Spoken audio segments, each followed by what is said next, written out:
লেখক জিরেমীয় তার 33 অধ্যায় 24 পদের উপর নিম্নলিখিত কথা বলেছেন।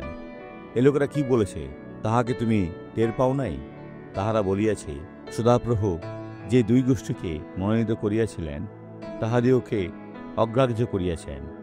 দাউদের বংশ যা ছিল জিহুদা এবং সমনীলের রাজ্য, তিনি তাদের ত্যাগ করেছেন, এটা সত্যি। আর তারা এটা করার জন্য মূর্খ ছিল। এরূপে তাহারা আমার প্রজাবৃন্দকে তুচ্ছ জ্ঞান করে। তাহাদের সম্মুখে তাহারা আর জাতি বলে গণ্য হয় না। ফলাফল তারা সব হারিয়েছে এবং বন্দিদশায় ধ্বংসের মধ্যে চলে গেছে। ভাইরা, আজই খ্রিস্টে ফিরে আসো। আপনি এবং আপনার পরিবারের সকলকে প্রভু সেবা করতে হবে। প্রার্থনা ধীরে থাকুন এবং ঈশ্বর আপনাকে বিজয়ী করবেন।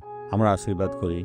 পিতা, আমি এই ব্যক্তির জন্য প্রার্থনা করি এবং আশীর্বাদ করি এবং বলি, মন্দের কাছে যিশুর নামে এই ব্যক্তির জীবন ছেড়ে দাও। আর আপনি বলুন, আমি বিশ্বাস করি। ঈশ্বর আপনার অনেক আশীর্বাদ করুন।